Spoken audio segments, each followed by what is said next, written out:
pobre jardineiro, o canal do seu amigo verde. Olá a todos, hoje vamos falar sobre preparação do solo. Podemos?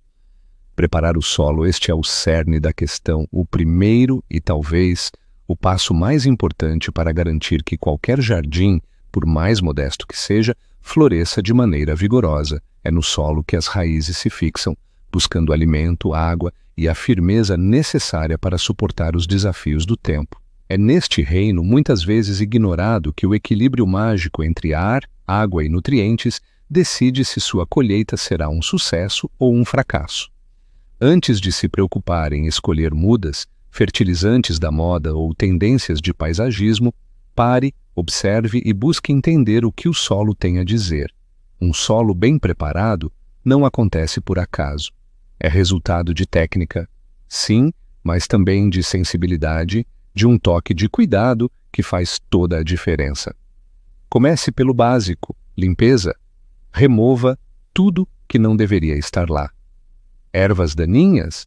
Puxe-as sem misericórdia, pois competem com as plantas que você deseja cultivar, roubando sua luz e nutrientes.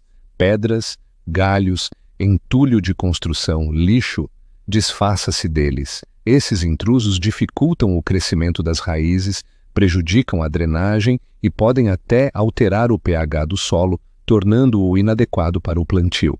E se você estiver trabalhando com vasos, não se esqueça de verificar se os furos de drenagem estão desobstruídos para evitar o acúmulo de água e a podridão das raízes.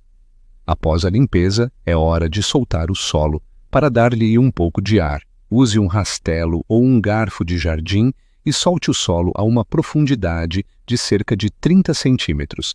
Essa aeração é essencial para que as raízes respirem, cresçam em todas as direções e encontrem o oxigênio de que tanto precisam.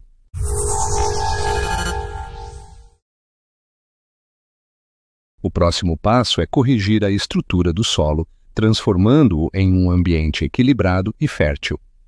O solo ideal, o tal do solo franco, é uma mistura perfeita de areia, silt e argila, garantindo, ao mesmo tempo, boa drenagem, retenção de nutrientes e uma textura agradável.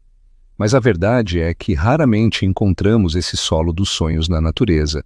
Por isso, a adição de matéria orgânica é tão importante.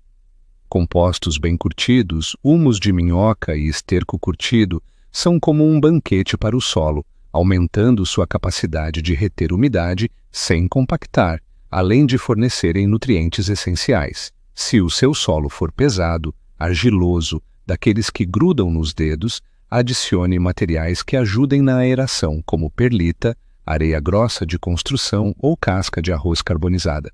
Esses elementos criam pequenos espaços de ar que facilitam a respiração das raízes e promovem o equilíbrio biológico do solo. Com a estrutura corrigida, é hora de alimentar as plantas. A adubação de base, feita antes do plantio, garante que as mudas encontrem nutrientes disponíveis desde os primeiros momentos de vida. Adubos orgânicos de liberação lenta, como farinha de ossos e torta de mamona, são ótimas opções, pois nutrem as plantas aos poucos, melhorando a vida dos micro-organismos que habitam o solo. Mas atenção com a torta de mamona, ela é tóxica para animais domésticos. Então, use-a com cuidado. Se o seu solo for muito pobre, você pode usar um adubo mineral balanceado, como o NPK 10-10-10, mas sempre em pequenas doses e seguindo as instruções do fabricante, para não correr o risco de queimar as raízes.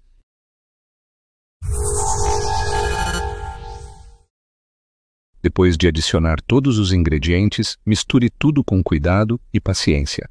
É fundamental que os nutrientes e os agentes de aeração se espalhem por toda a profundidade do solo. Essa mistura deve ser feita como quem prepara uma massa de bolo, de forma uniforme e sem pressa, para que cada componente cumpra o seu papel da melhor maneira possível. Quando o solo estiver bem trabalhado, nivele a superfície, criando um plano regular que facilite o plantio e a irrigação. A irrigação inicial é um passo crucial, mas que muita gente acaba esquecendo. Regue abundantemente após o preparo, para que as partículas do solo se assentem, eliminando o excesso de ar e dando início ao processo de decomposição da matéria orgânica. e depois da rega, o ideal é deixar o solo descansar por 1 ou 2 semanas. Esse período de cura permite que as reações químicas e biológicas se estabilizem, tornando o ambiente mais seguro e equilibrado para o desenvolvimento das raízes. Plantar logo após adubar pode ser prejudicial, pois os fertilizantes recém-aplicados podem liberar substâncias que queimam as raízes jovens. Ao final desse processo, o solo deve apresentar uma aparência saudável e vibrante.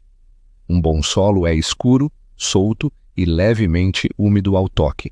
Ele não forma torrões duros quando apertado e não deixa a água empoçar na superfície.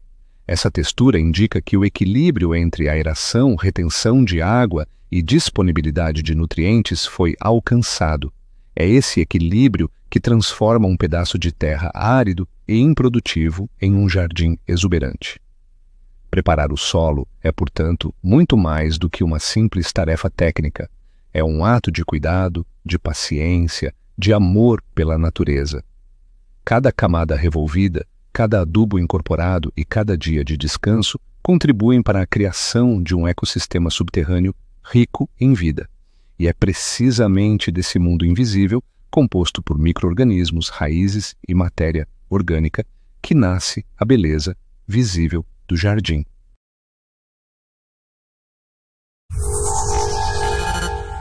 Era uma vez um jardineiro que possuía 2 mãos. Uma era hábil em podar e moldar as plantas, a outra em preparar a terra. Orgulhoso de sua destreza com as tesouras, o jardineiro dedicava todo o seu tempo e energia a aprimorar a forma das folhagens, a criar esculturas verdes que deslumbravam os visitantes. A terra, porém, era negligenciada. Para que tanto cuidado com o que não se vê? Pensava ele. O importante é a beleza que se revela aos olhos. Um dia, uma forte tempestade castigou a região. As esculturas verdes, desprovidas de raízes fortes, tombaram, revelando a fragilidade de sua beleza superficial. O jardineiro, então, compreendeu a importância da mão que preparava a terra, da base sólida que sustenta toda a forma de vida. E aí, companheiros da enxada, chegamos ao fim da nossa jornada pelo mundo do solo. Espero que essas dicas tenham aberto seus olhos e despertado a paixão pela terra que pulsa sob nossos pés. Lembrem-se, o solo é a base de tudo, é o alicerce do jardim, é a fonte da vida. Cuidem dele com carinho, com respeito, com a sabedoria que a natureza nos ensina. Não tenham medo de sujar as mãos, de sentir a textura da terra, de observar os sinais que ela nos dá. Afinal, como diz o ditado, quem ama a terra, colhe o que planta.